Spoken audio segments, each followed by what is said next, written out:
What is structural equation modelling? Well, I think one of the first useful things to understand about SEM, as I'll refer to it, is that it isn't a single technique as such. We wouldn't want to compare it to, say, learning ordinary least squares regression or logistic regression, log linear modelling, which, although these techniques have a number of different aspects, we can think of them as, if you like, single approaches to address research questions. I think SEM is much better thought of as a general modelling framework that integrates a number of different multivariate techniques into this overall framework. It's a framework which draws on a number of different disciplines. It brings together measurement theory from psychology, factor analysis also from psychology and statistics, path analysis from epidemiology and biology, regression modelling from statistics, and simultaneous equations from econometrics. And all of these different techniques come together to form structural equation modelling as a general modelling environment.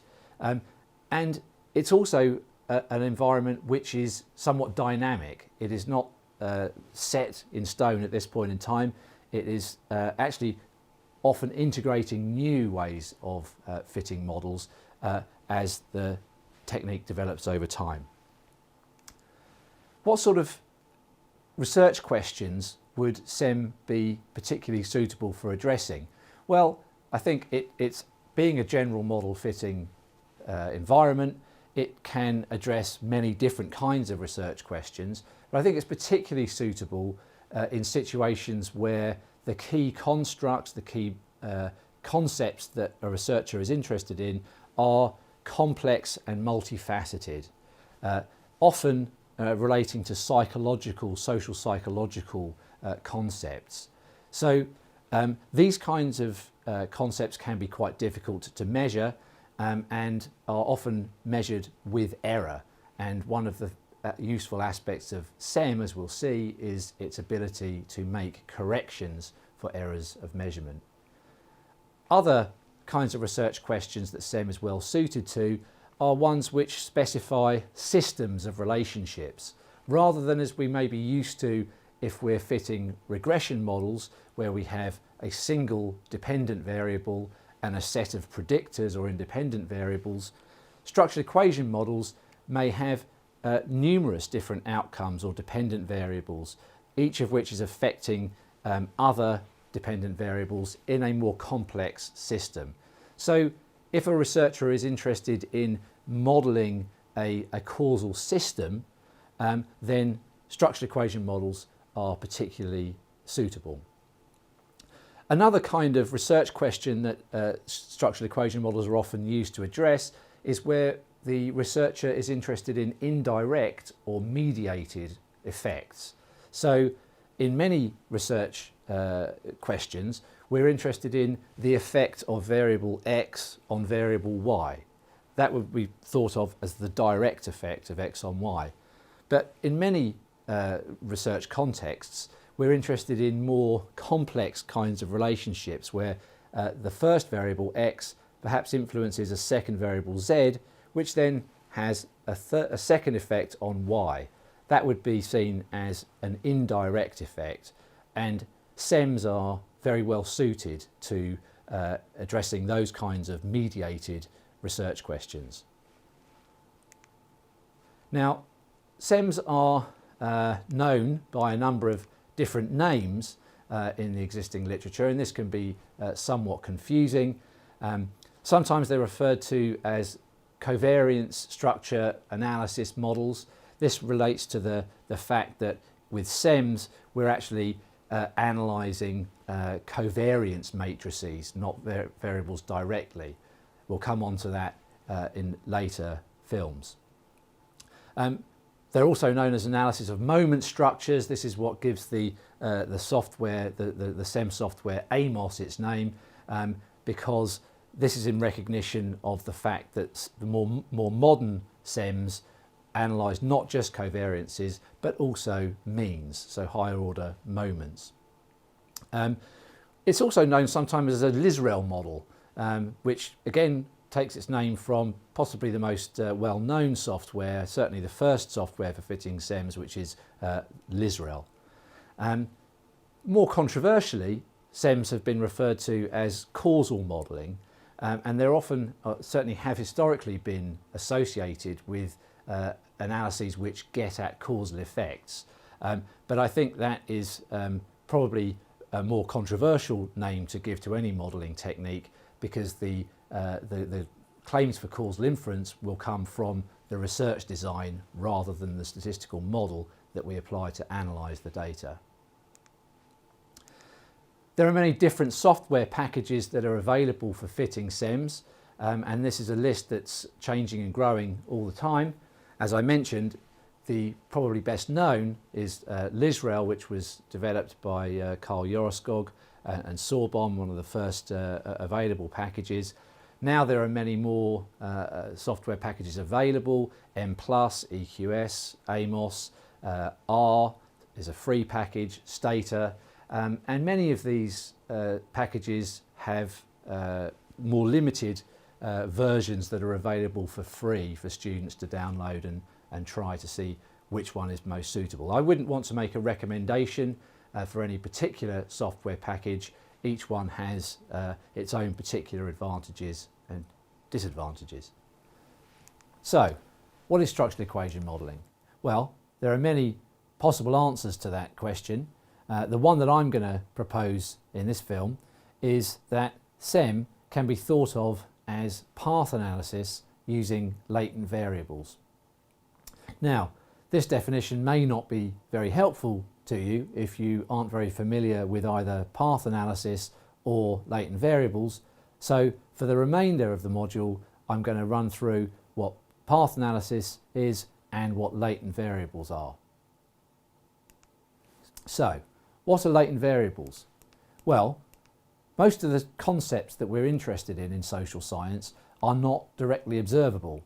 Things like intelligence, social capital, trust.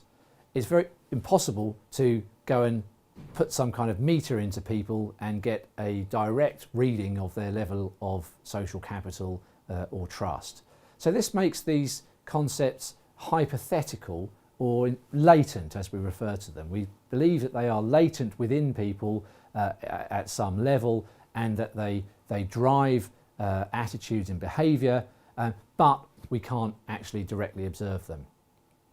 So we're in a bit of a difficult position if we can't measure these concepts that we're interested in, but fortunately we can use approaches which measure these latent variables using observable indicators, using variables that we can measure directly that we believe to be caused by the underlying latent constructs. So if we think of a questionnaire item, a question in a questionnaire that's been administered to a sample of people, this would be a good example of an observable indicator of a latent construct. So let's imagine that this question asks people how happy they are with their lives on a scale of 1 to 10. Now, some people will give higher answers or lower answers. There will be variability, variance in this variable across the individuals in the sample. Now, we don't think that all of that variability is only to do with people's level of happiness. Some of it will be. So some of the variability will be caused by variability in the true level of happiness across people, but there will be other factors that also cause variability, possibly to do with the questionnaire design, the temperature in the room, whether the question is administered by an interviewer or completed on a computer. These are all other factors that we're not really interested in what we're trying to measure, which is happiness. So some of the variability will be to do with happiness, the latent construct, but some of the variability will be due to other factors, error and unique variance. So we can summarise these ideas quite simply in this formula, the true score equation, where x equals t plus e. So here the measured variable, the observed indicator, is x, and as I said, the x, the variability in x, is comprised of both true score and of error. So the true score is simply where the individual is on the true happiness dimension, their true underlying level of happiness. The error comprises two components. The first is what we can think of as systematic error. This is a bias where perhaps the question is phrased in a way which makes people give higher happiness ratings than their actual level of happiness. Maybe it's because it's a question administered by an interviewer and they don't want to seem unhappy because that's socially undesirable. This would be a systematic error. A random error would be one where you're just as likely to overrate as to underrate your happiness. So we can think of the systematic error as being one where the mean of the individual errors doesn't cancel out. It doesn't equal zero. Whereas a random error, you're as likely to give a higher as a lower score. So the expectation would be that the mean of the errors would cancel out and be zero. So this is all by way of saying that when we measure a variable, when we measure x, ideally what we would be able to isolate would be the t part of the variance, the true score, and to remove the error variance when we're trying to either predict t or use t as a predictor in a model. So we can now translate this true score equation into a very simple path diagram, which is key to representing structural equation models. So here we can see that the x reads over to being the observed item in the rectangle, the t reads over to being the latent variable, the true score in the ellipse, and the e reads over to being the circle at the top of the diagram, the error. And the arrows indicate that the observed score is caused by both the true score, the latent variable, and by other factors, the error. So we can encapsulate those ideas in this simple path diagram. It would be nice if we could implement this as a statistical model. Unfortunately, when we only have one indicator of the latent variable, if this is happiness, then this equation is what we would call unidentified.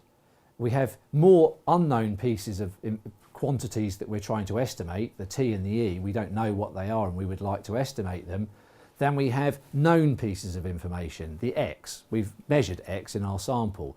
We have two unknowns and one known, so we can't solve that equation uniquely. The equation is unidentified.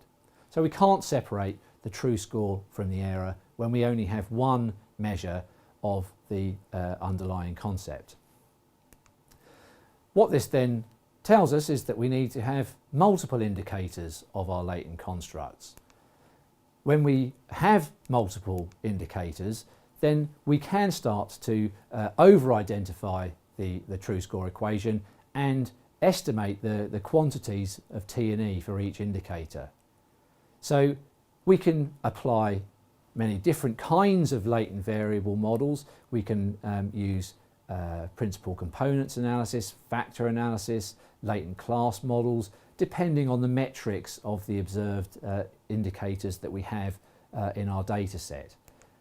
But what these are all going to do is to provide us with a summary score, a reduced set of factors or components relative to the full set of indicators that we start out with. And in doing that, they will correct for the error in each of the individual indicators and give us a better measure of the true score of the concept. We can represent this simply here with a common factor model. Here we have four measured variables. Let's think of these as questionnaire items. Again, they might be measuring happiness, different aspects of happiness. Are you happy at home, with your work, with your friends, and so on. So we've got four indicators of the same underlying latent variable, happiness. Now, because they measure the same thing, we would generally expect these variables to be correlated in our population, and that's what these double-headed arrows indicate. The curved double-headed arrows indicate that the x's are all correlated with one another. That's one way of representing what's going on here.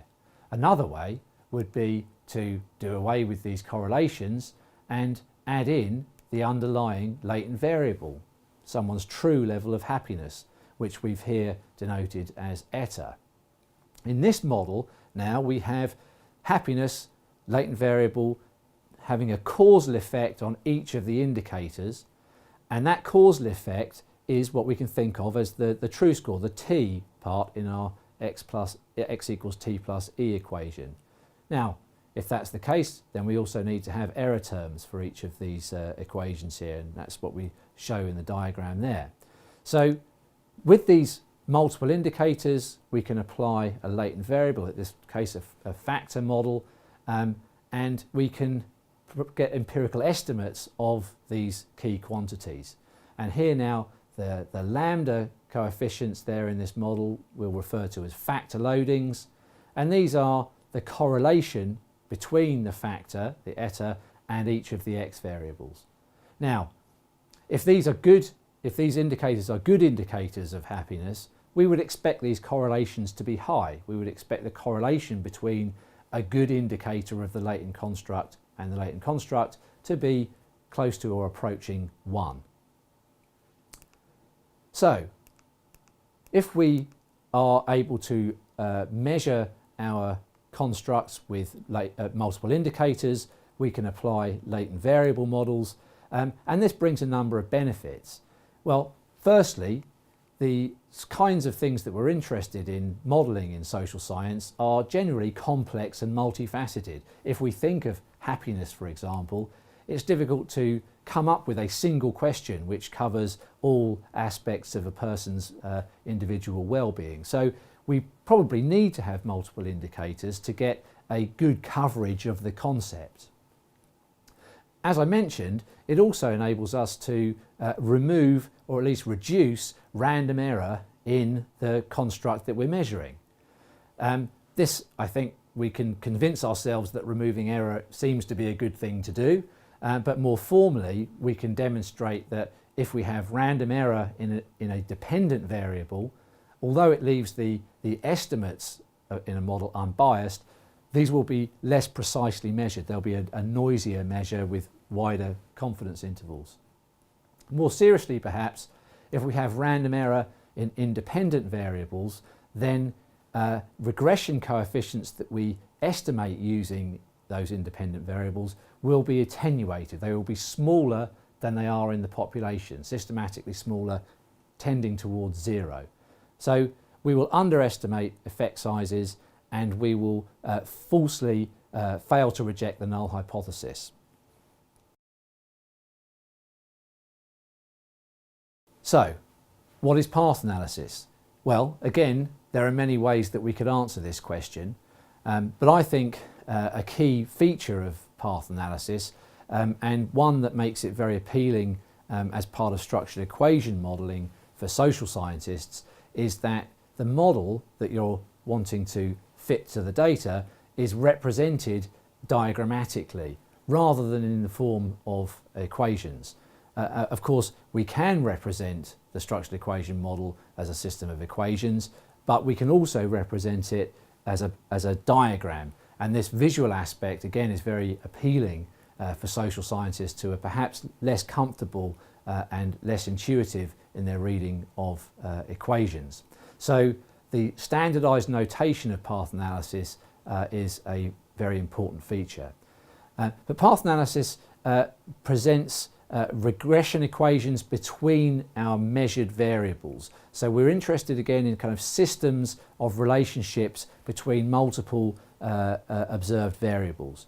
Now, that's important that I'm saying observed variables there, because in a standard path analysis we would not be using latent variables, but variables which are directly observed. Again, perhaps single questionnaire items, other kinds of measures. A third key feature of path analysis is its focus not just on direct effects, but also, as I was talking about earlier, on indirect effects and total effects. So for research questions where we don't have a simple linear model, where we're estimating the effects of some set of predictor variables on an outcome, a dependent or a criterion, but we're interested in the pathways between multiple independent variables and possibly multiple dependent variables. So in this slide, I'm presenting some of the standardized notation, the way that we represent different parts of the model using diagrammatic notation. We can see at the top a measured latent variable. So a latent variable would be presented as an ellipse. An observed or manifest variable, such as a questionnaire item that we might use as an indicator of a measured latent variable, would be a rectangle.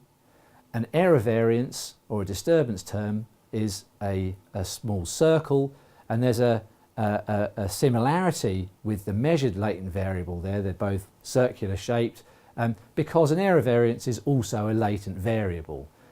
It's just that we are not specifying it as measuring anything in particular. It is the what's left over, the residual or disturbance term. A covariance path, where we're specifying that two variables in the model are related, are correlated with one another, would be represented as a curved double-headed arrow. This is a non-directional association. We're not specifying there is any causal link from one variable to another, but we want to indicate that they are correlated.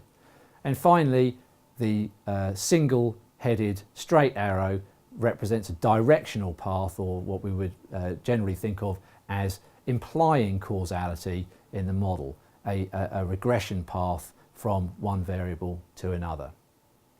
So here are some examples of some simple path diagrams that we could represent in equation form or using standardized path notation. In this simple diagram, we can see that the variable x has a causal effect on y, and the d term there is the disturbance term, so the error term in this model. This is essentially a bivariate regression model. We could also write this in that standard equation notation. This second path diagram is somewhat more complicated, but really is just adding in a second independent variable x2. So again, this is equivalent to a multiple linear regression with two independent variables, a dependent variable y, and an error term, which in this path diagram is labelled D for the disturbance term. Now, as I mentioned, one of the things that path diagrams, path analysis is particularly useful for is for studying not just direct effects, but also indirect effects. We can see now that we've introduced a more complex relationship between these variables, where x1 has a direct effect on x2, but x2 also has a direct effect on y. So we now have an indirect effect of x1 on y through x2. And we can use standard formulae to decompose these regression coefficients indicated by beta 1 to beta 3 into the direct, indirect and total components. So here beta 1 represents the direct effect of x1 on y, beta 2 is the direct effect of x1 on x2, beta 3 now is the direct effect of x2 on y, and beta 2 times beta 3 will give us the indirect effect of x1 on y, and we can also compute from this path diagram the total effect, which is the sum of the indirect and the direct effects between one variable and another. So if we take the sum of beta 1 and the product of beta 2 and beta 3, this will give us the total effect of x1 on y. So that's given a very brief overview of both latent variables and path analysis. And what I'm encouraging you to think about to understand what we're doing with structural equation models is that when we have a path diagram that includes latent variables rather than just observed variables, as we can see in this diagram, then we're representing a structural equation model.